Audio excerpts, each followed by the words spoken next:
been doing okay. I hope you've been doing okay. The weather has been crazy over here. I'm from the Philippines, so we are experiencing a pretty bad typhoon at the moment.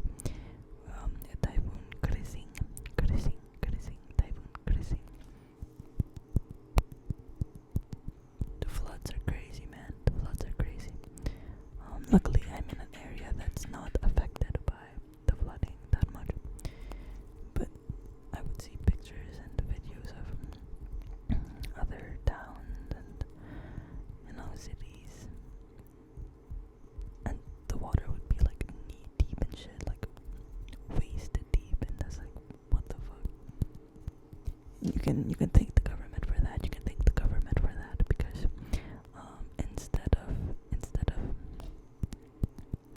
being proactive and implementing some preventative measures to deal with the flood, like proper sewage systems and the like, instead they glorify the resilience of Filipinos.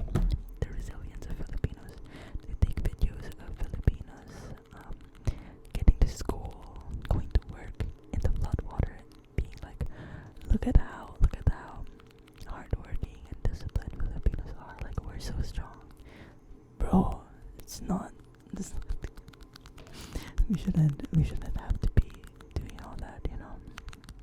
Fix your freaking roads. Fix your drainage systems.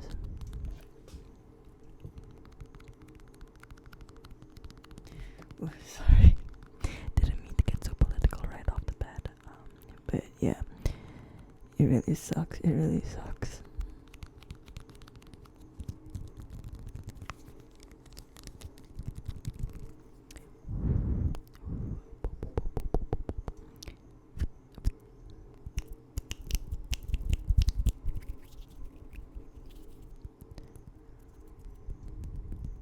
I'm not really sure what to do for this video. I'm just gonna try to comfort you a little bit. Just comfort you. It's gonna be okay. It's gonna be okay. It's gonna be okay. It's gonna be alright. It's gonna be alright. All is well. All is well. I don't know if you're familiar with that quote. It's from the movie Three Idiots. It's a great movie. Very eye-opening.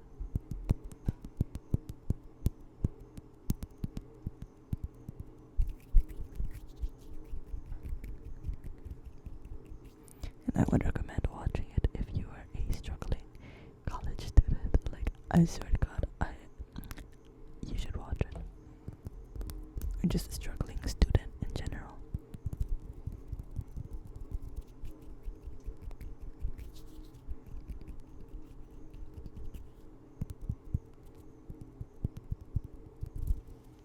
Anyways, what was I gonna do? Oh yeah, it's gonna be okay. Recently I posted something on TikTok. It was a slideshow with two pictures. In the first picture, it was a picture of me now, and I apologize. I'm sorry. It was a picture of me now, and it said, like, I captioned it with employed, medicated, getting therapy, healthy, stuff like that. And then when you swipe, it's a picture of me back in 2023 or like early 2024, where I was very clearly not sober. And it said, like, but there was once a time, and it's like it's a trend now to do that. Like, you now and you before, and it can be a good thing or a bad thing, but you.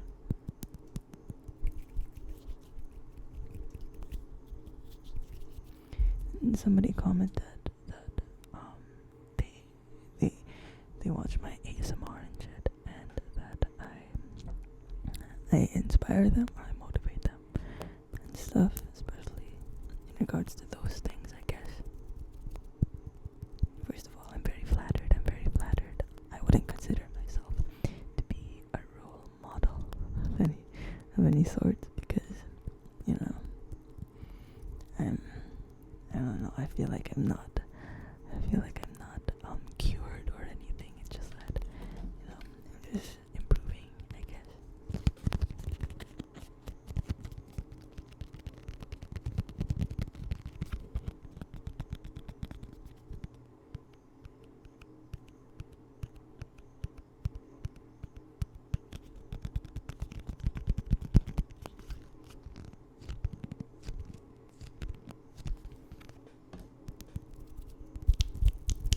But yeah, if you are struggling with that kind of thing, addiction, mental health shit, relationship shit, it's gonna be okay. It's gonna be okay.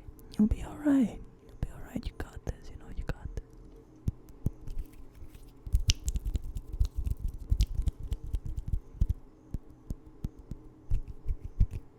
Grab.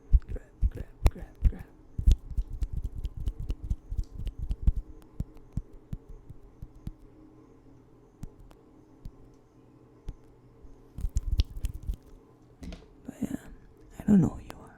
I don't know who you are. I don't know why you're here exactly.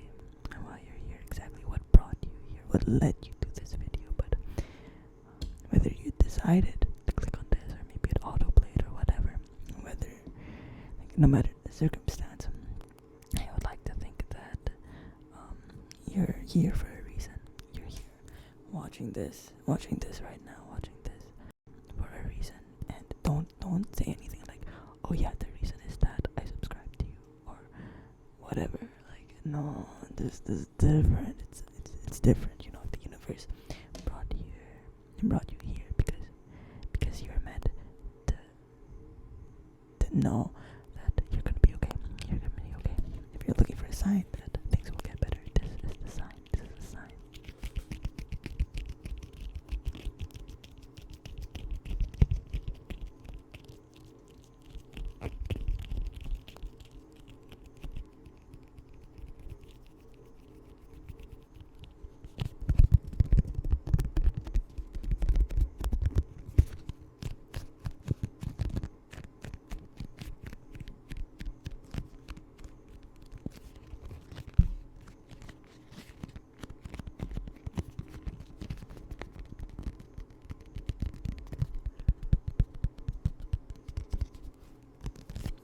You know.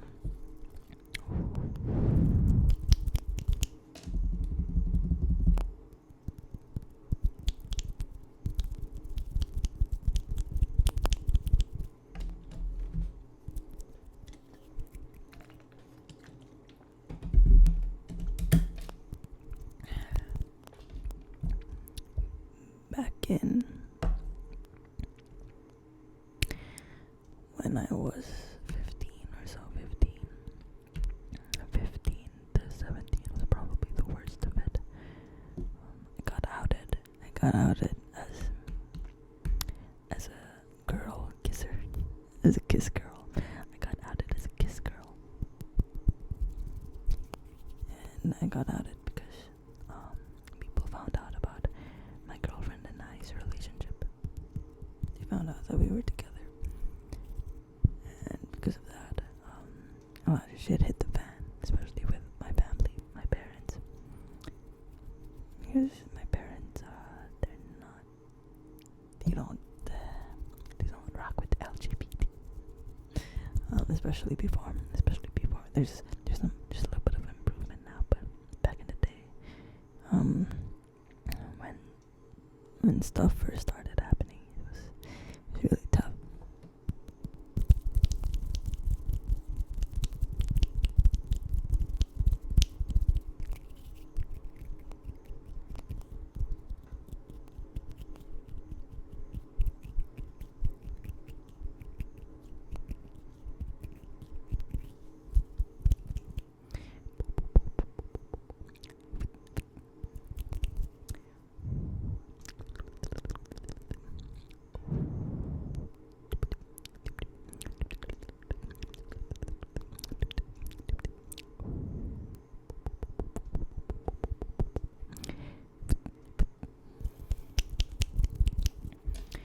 So yeah, we were forced to break up.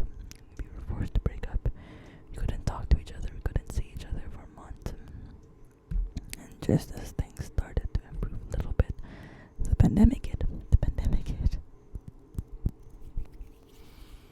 So again, we couldn't see each other for a very long time. Like, I think it was like 10 months or something. I couldn't see anyone for a very long time.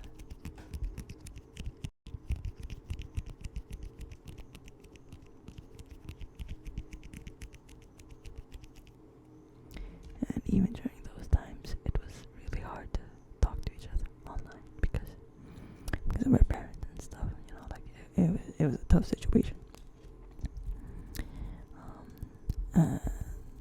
Trigger warning for eating disorders, I guess, but I developed an eating disorder during that time because of how stressed I was, and it didn't have anything to do with body image. It didn't have to do with like body dysmorphia and stuff.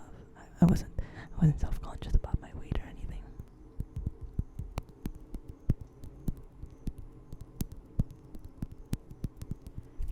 But it was more so because I was isolating myself a lot. I was isolating myself a lot because it was just so terrifying and emotionally taxing to just go out of my room and have a meal with my parents. Like it was that bad. And like anytime I would be left alone with them, things would escalate into like a big screaming match, except they were the only ones screaming at me. You know what I mean? It was tough. And to save myself from being stuck in that kind of situation, I would just not go out to eat. I would not go out to eat. And eventually, I found power in that, I guess. I found power in that. I saw a video once where someone said that it's not about losing weight. It's about the control.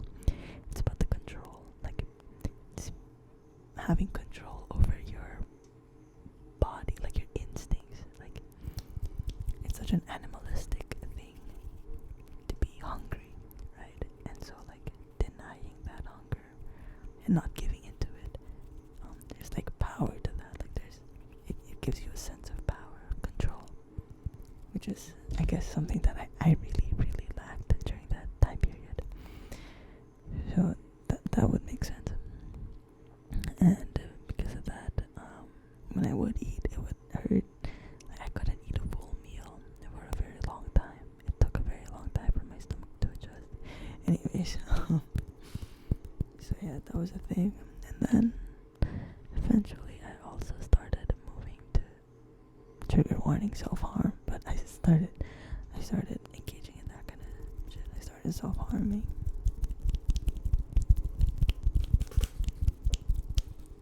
And at first, I thought it's no big deal, because I would think it doesn't leave a mark.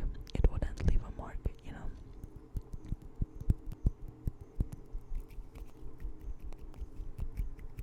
And again, I was sort of exposed to media about that kind of thing, and it would always look way worse on TV than it did on my own flesh. And so I think, it's not that bad.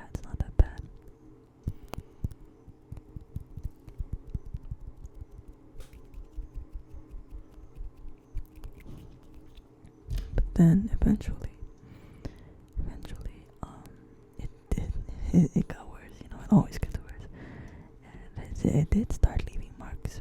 It started leaving marks, and what was scary was that I found satisfaction in that. I felt like it gave me the reassurance that I wasn't okay.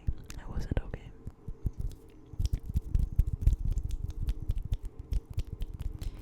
Or it made me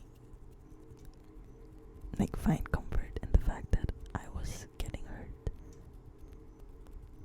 Does that make sense?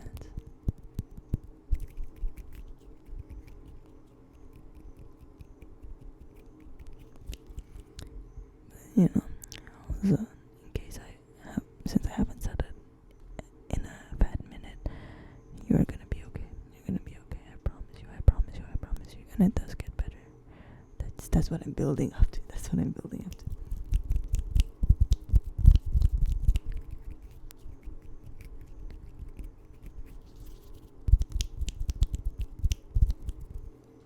And so anyways,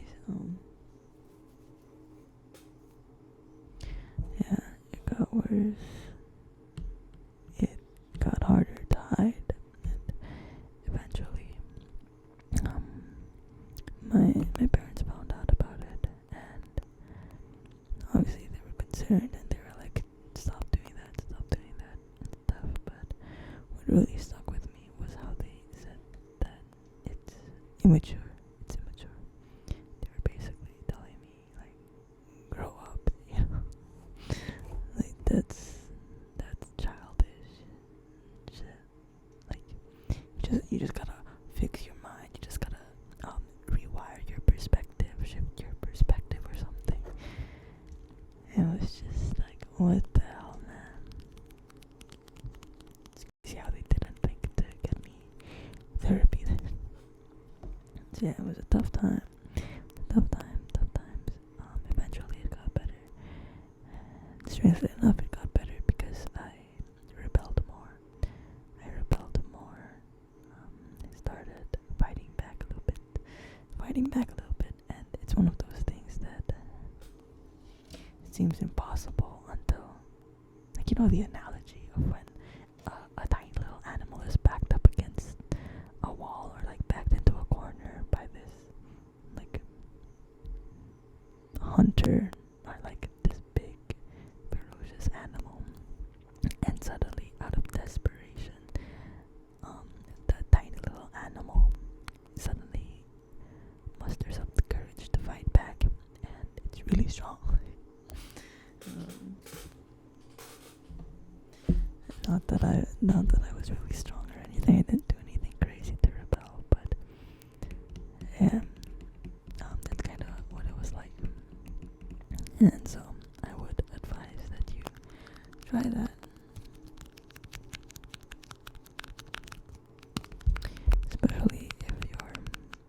especially if you're older. I mean, like, you're not a kid. Like, you're actually not a kid. Like 18 up.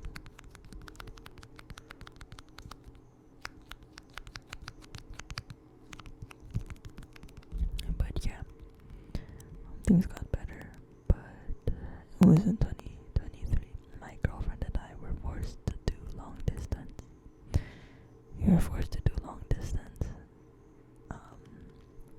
Because my girlfriend had some crazy family shit going on, and they were forced to move. It really sucked. It really sucked, and that really fucked me up. So I don't know why I'm trauma dumping. Like, I don't know why I'm lower dumping right now. But this isn't completely about me. Okay, this is also about you, and I hope that you're okay.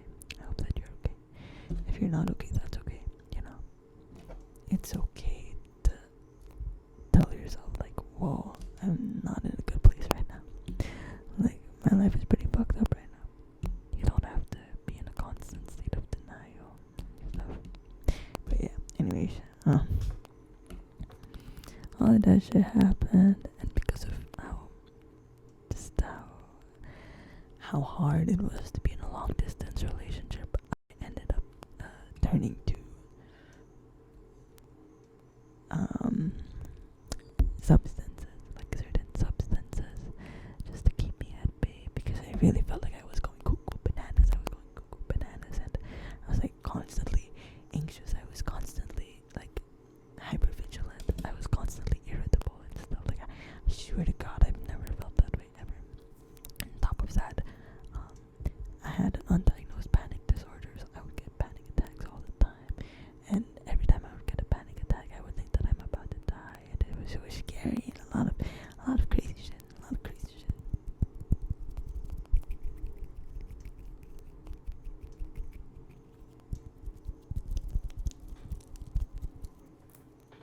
So yeah, that stuff, and so I ended up being a little bit dependent on those substances, like alcohol and smoking and stuff. So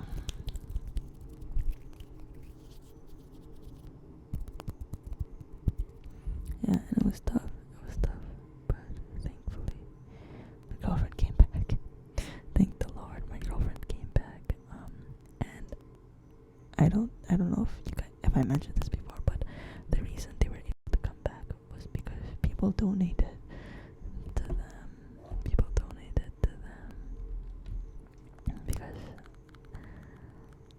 my girlfriend's parents, they're not like, it's not, sorry, I shouldn't air out their business, and I'm practicing self-restraint right now to not absolutely shit talk them, even though it's very well deserved, I promise you. But yeah, and so Ree was able to save up enough money to get a ticket home, and when that happened, their parents were kind of like, you know what, whatever, fuck it, like, fine, go home. So they were allowed to go home. But even after that, the mental effects still lingered. Obviously, it's not like them coming home solved everything for my mental shit and their mental shit. So I struggled with those addictions for a little while longer. We struggled with relationship stuff too.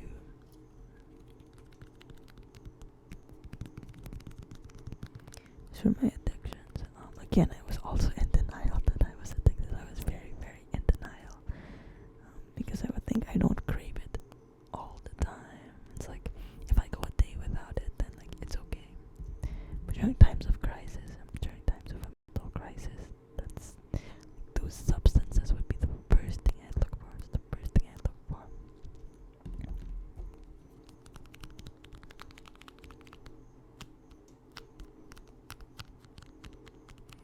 Eventually, it would be all I would think about. I would think about like, oh, where can I buy my next something?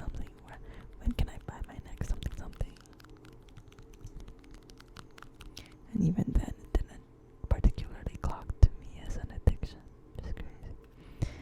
But anyways, the reason I ended up quitting everything is because my girlfriend told me to. My girlfriend told me to. I know it seems kind of stupid. It's like it's too easy. It's too easy of a reason or a motivation to quit. But yeah, my girlfriend was like, I don't like you doing that stuff. One, because I just don't like it, and two, because it's, I can tell that it's making you worse. Like, they can tell that it's making me worse. So I was like, okay, yes, ma'am. And I stopped doing that stuff, and it was so hard. Some of the things were harder to quit than others, but yeah, I didn't get crazy withdrawals, thank God. I didn't get insane withdrawals, but it was still a difficult and pretty lengthy process, and now I've been clean for quite a number of months now. I didn't even keep track, but yeah. And then eventually I saw a psychiatrist. I got a psychiatrist for my panic disorder, like my really bad anxiety and shit. And then I got medicated, which gives me another reason to not take any substances, because I can't, since I'm on meds now. No, I'm better.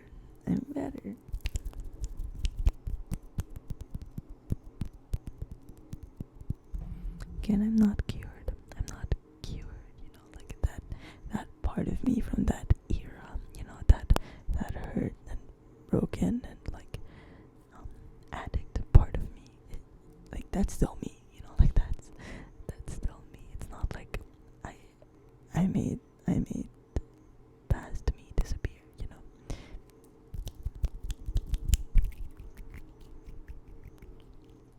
But I'm happy to say that I did get to improve. With the help of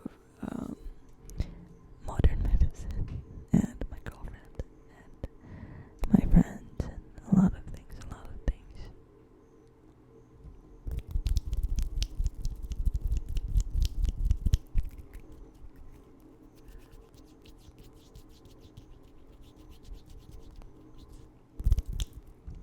And now I'm employed at a much better job. the reasons I was so stressed before was because of my work environment. I'll be having panic attacks on the clock. It was crazy. That was one of the reasons why I couldn't work there anymore because of my mental health. But recently I got it. I'm working again now. It's the same position. I'm still a barista, but the work environment it's significantly better. And I've gotten less panic attacks, a lot less panic attacks than I did at my old job. And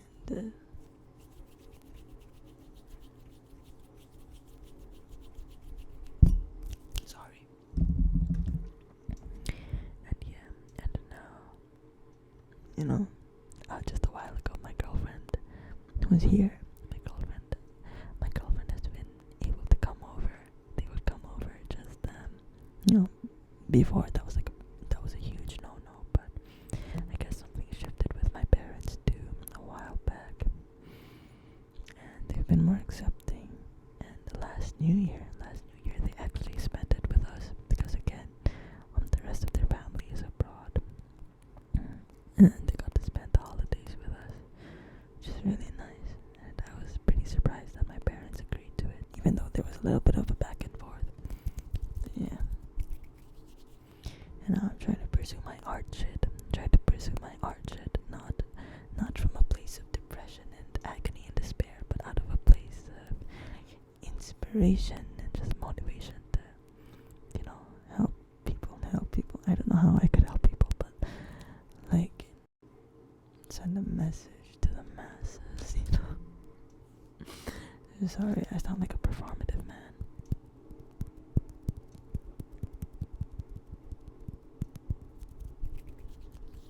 But yeah, I wanna do cool art shit. I wanna learn how to make coffee and shit, good coffee and shit.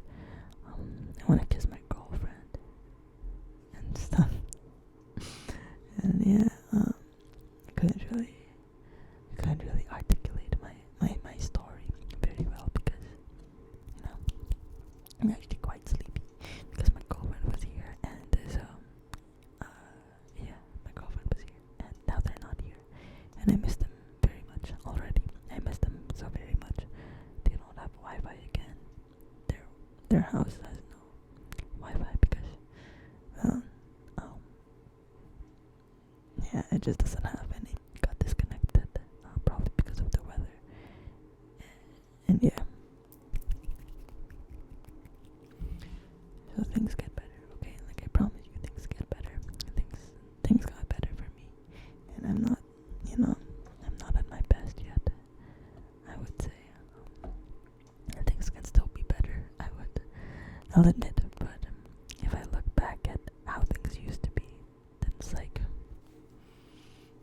wow, it's like yeah, we made it, or we're on the way.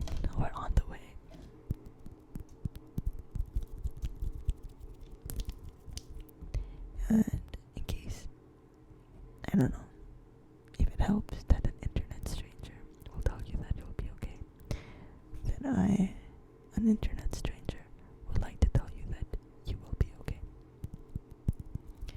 You will be okay,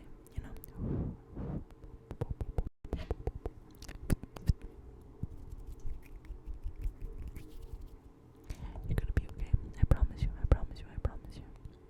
And I don't want to make it seem like, oh, well, I got better, which means you'll get better.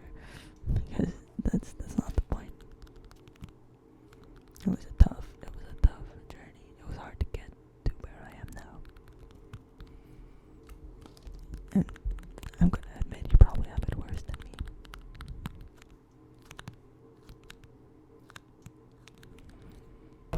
But as long as you're still here, there's still hope. I promise. As long as you stay here, as long as you're still here, there's hope for you. There is hope for you.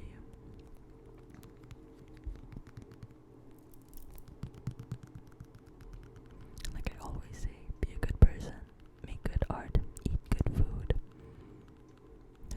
all there is to life. That's really all there is to life when you think about it.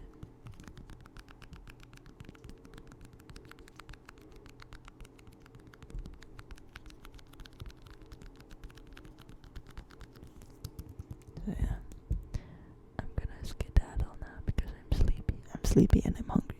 So I don't know if I should sleep off the hunger or like get a little snack and then sleep. We'll see. But yeah, good night.